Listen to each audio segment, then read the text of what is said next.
Hi BookTube, and welcome to a new video. This is a tag come discussion video because last week Noah from Everyone Who Reads Must Converse posted a discussion video about what makes a perfect book and gave 5 examples, and I commented on it, and he said he'd love me to do my version of this.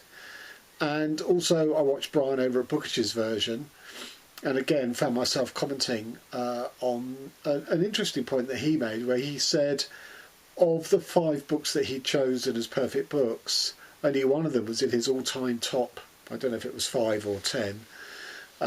When I queried him on that, he said he's very much drawn to the notion of flawed books, presumably small flaws, imperfect books, for being his favourite books. And I can totally understand that for reasons that I'll come on to, but equally I think if you deem a book as perfect, it can't be topped. So those are the sort of the thrusts of my discussion about this theme. So the first thing to say is, in my Goodreads ratings, I give lots of books 5 stars that I know are not perfect, that I know have flaws. So bear that in mind when I talk about my perfect books, because on some level I know they're not perfect, but they're perfect to me, or at least I can override those flaws so that they don't register as reducing the quality of what that book's providing me. So as an example of that, The Lost Children Archive, which was my favourite book of the year 2 years ago, I think, when it came out. A wonderful book. I will post my full review of this book in the show notes. It's a road trip, which is not my a trope that I particularly enjoy in film or in books. I mean, I'm British, and the concept of a road trip in the UK does not compute, because our whole island is only about 600 miles long, which would probably get you between a couple of states in America. So a road trip makes absolute sense in America. It doesn't make a lot of sense in the UK. So it's not a tradition that I have experienced or am interested in. I have experienced, actually, because when I first visited the US, my father drove me and my mother in a rental car from San Francisco to Los Angeles. So I have actually experienced it, but I don't even drive, so it's complete anathema to me, really. That's not the issue of the flaw in this book. It's a beautiful book. I say it's perfection because it's the best representation of a mother talking to and interacting with her children that I've ever come across. Now, a future book that I read, or a future book to be written that I come across, may be even a better depiction of that relationship, although I find that hard to credit. But for me, this is the best book I've ever read. A perfect representation of the relationship between a mother and her children, allowing the children space and freedom of action, avoiding that trap of a child's voice in literature, which is normally too literary, too wordy, too knowing, and just absolutely reproducing the imaginative associations that children produce that's so different to adults. So, for example, a book like Room by Ian O'Donoghue, admittedly in slightly different circumstances, because the child and the mother are brought up in captivity, and in order to protect the child's sort of mental state, the mother filters and refracts everything through, that she presents to her child, so that the child isn't sort of facing anything sort of horrific or about their situation, is sort of shielded from it. But the child's imagination, because the child's voice dominates the first half of that book, I didn't buy. It was a 5-year-old child. Now, there's a 5-year-old girl in here, but her imagination and that of her 10-year-old stepbrother, I just found so much more convincing. So it's a perfect book in all of those aspects. Why I say there's a flaw in it is, and one that didn't bother me in the slightest, is the first 2/3 of this book, or 3/5 of this book, are from the mother's point of view, and then the last 2/5 are from the boy's point of view. So it's a slight difference in tone, it's a difference in voice and intellectualism, which wasn't as high a level as the mother's voice, and in a way, how could it be? I mean, from a writing point of view it could, but from a reading point of view, a 10-year-old's voice compared to an adult's voice, it's hard to make it equally as satisfying. But that didn't matter because the rest of the book for me was just so blissfully perfect. That this to me is a perfect book, even with a flaw.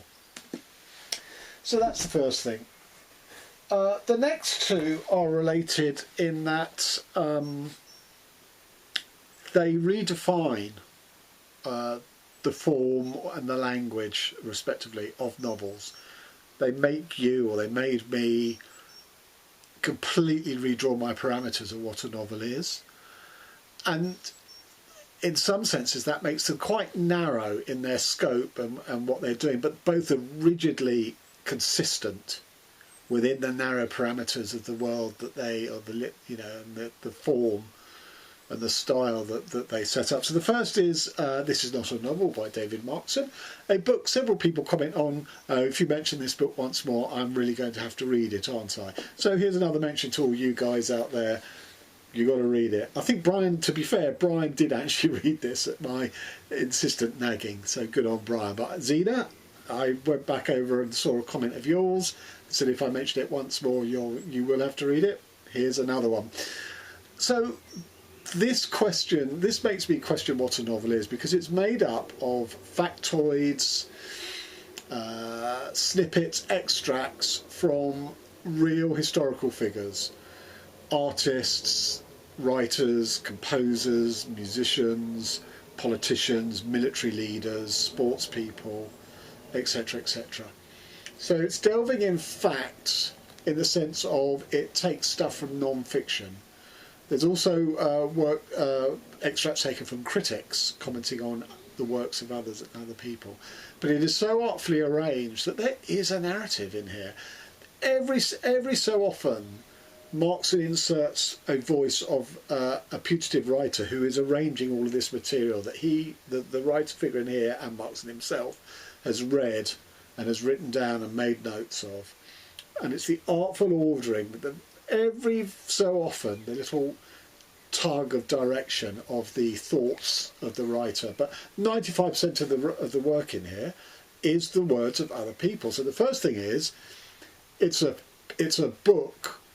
fiction made out of real life people's writings that are not necessarily fiction. The second thing is that the author says, you know, if I can just arrange these, that is my book. So he's not really creating new words, but he is creating a new work of art from borrowed words. The third thing is the element of how do you, the reader, label this, because it's called This Is Not a Novel, and Markson asserts his right to call it all sorts of different works, a polyphonic orchestra, his version of Finnegan's Wake, a mural. But he has the right to label his work however he chooses, as does any artist. But equally, I, the reader, and the critics will label it however they see. So it's very much that thing about the writers lose control of the work as soon as it hits the marketplace and is exposed to audiences.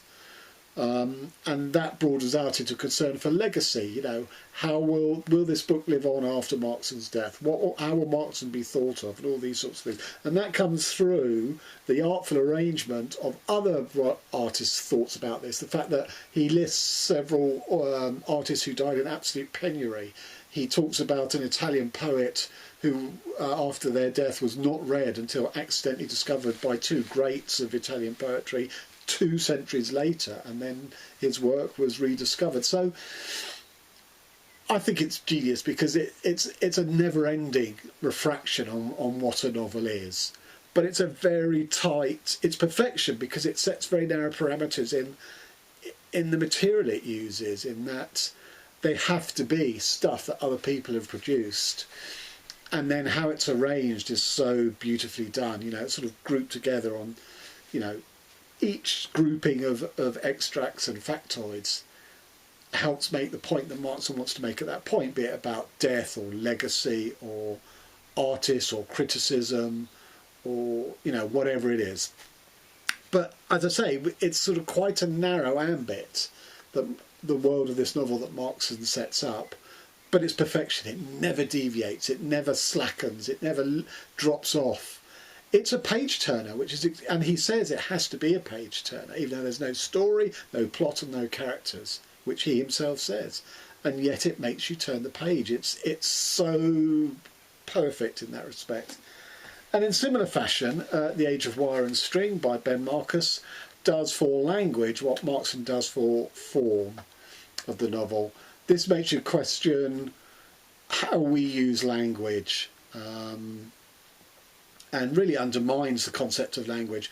And in a way, it's written almost as gibberish, deliberately so, because it's from the viewpoint of a non-human observer, maybe an alien or whatever, who has access to our dictionaries, so has access to the words, but can't translate them or transliterate them across to describe the actions which these observers are observing. So if you think of a simple act like a child, swinging on a swing, it's sort of incomprehensible unless you've grown up in the context of knowing what a swing is, knowing that children are mainly about play in order to master their environment and to sort of develop their musculature to cope with the environment. Without those insights, which these aliens do not have the luxury of. So they ram all these words together. So syntactically the sentences make sense, but the combination of words do not make sense. That's why I say in a way it's gibberish. And that is all the way through. And again, like Markson, Marcus keeps the discipline of doing that. Now there is a strange poetry, beautiful poetry that emerges from these strange word choices and these odd sentences. So it does elevate to another level, that if you just sort of bask in it without trying to penetrate the meaning, it works on that level as well. But what it does for language and our assumptions about, the fact that because we've grown up with language and we've grown up with the activities that language is applied to and describes, that it comes readily to us, whereas actually there's no rhyme or reason or logic necessarily behind the language. So again, like Markson, very tightly defined but never deviates once from it. Perfect. And another one, Transcript by Hamid Bakker, which is a work of poetry, but I think that can still apply to what makes the perfect book. So the thing about writing about the Holocaust, or any art about the Holocaust, is it's really hard to do. It's hard to do to get the scale of the atrocity across. It's hard to do to analyse and explain just how it happened through art. It's hard enough for historians to penetrate, how a whole nation of Germans, was sort of swept along with it, and how the Allies closed their eyes to it in the knowledge that it was happening. But also, how it was carried out, how ordinary people get to do terrible things. And this book, and normally you say, because of all these reasons, it's just too monstrous, it's evil. And the word, for me, whenever the word evil is applied to acts of humanity, it means it sort of lets people off the hook of not actually delving down to explore how those acts are undertaken. It's just evil, and that somehow is the explanation. Someone is born evil. Well, no one is born evil. No baby is born evil. They might be born with certain, as they develop, certain brain wiring goes a bit astray that causes them to do, unspeakable acts. But, anyway. This book says no. You can find the language to describe it, and that language is the language that the Nazis used. Bureaucratic, mad sort of political, beliefs are, based in racism and supremacy and all that sort of stuff. Dehumanising, and all these sorts of things. A sort of quite, administrative to get people to carry out the instructions. Logistics, lists of items that were needed to carry out, train timetables, that sort of thing. This gives you the language to say, no, actually, you can no longer say it's unspeakable. It is speakable. It was spoken at the time, and if you read this, it's speakable.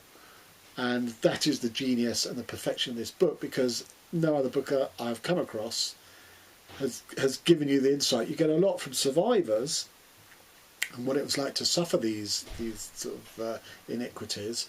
But from the point of view of the Germans, there's very little explanation through art as to how we ended up in that situation. And this book does it, and for that reason, for its theme and the success in its execution, I say this is a perfect book.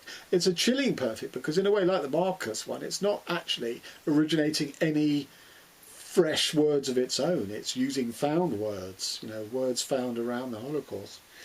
And the last one I don't have, it's in my shed, and it's too wet and rainy and thunderstorm today in London to actually go down and get it. But it's actually a book that Brian held up as one of his 5, and that is Tim O'Brien's In the Lake of the Woods.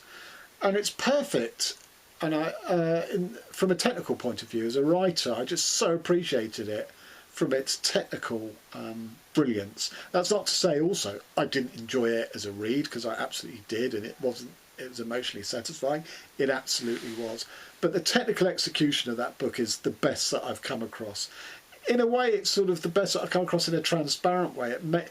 It oozed technical skill as you were reading it, which I don't come across very often. So you could say that was a bit of a fault in the book in a way. I don't. I mean, as I say, I appreciated it, the technical skill of the writing, but also as a reader, the entertainment value. And I'll post my link to it. It's about a Vietnam vet who goes into politics, but part of his war record is exposed during the campaign as part of the dirty politics that all American elections seem to involve, where you dish the dirt on your opponent to show that he or she is unworthy of political public office. But the technical brilliance of the book, apart from the fact it uses lots of different techniques and styles and genres in the book, some sort of supposed real life documents and reportings of court transcripts, with fiction writing. Because there's also a thriller element that basically the guy loses the election because he's had his reputation trashed. He and his wife just want to get away from it all, and they go to a hired cabin in the Minnesota lakes, and the wife disappears. And what is so skillful is how O'Brien gradually offers you 5 options as to what might have happened to her. One is that, she's so overwrought she sails off to commit suicide. 2 is she's so overwrought and disgusted with the marriage that she just wants to get away and sails off in the lakes to get away from him. 3, that he's killed her.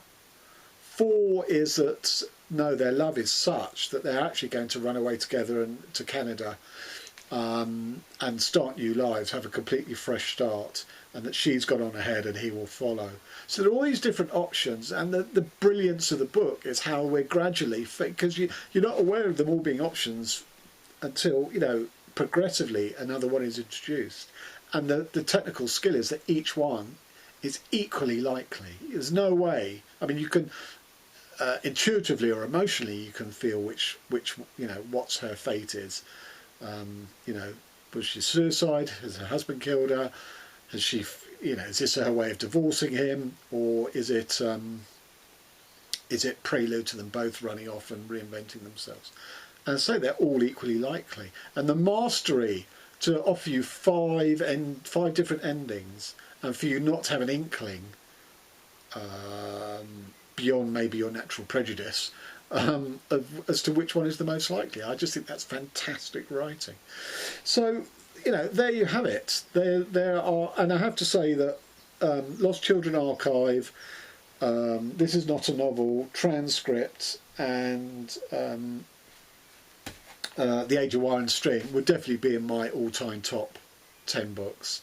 I'd have to think about whether In the Lake of the Woods would be. It'd be very close, but it might actually be in the top 20 like Brian's weren't. But it's perfectly executed, and that's why I put it in here. And again, I do want to stress that it's not a book just for writers. As a reader, I think you will really appreciate what a brilliant book it is. So there you have it. That's my version of what makes a perfect book tag. I will post both Brian's and Noah's videos in the show notes, and reviews of a couple of the books that I've mentioned. So thanks very much. Till next time.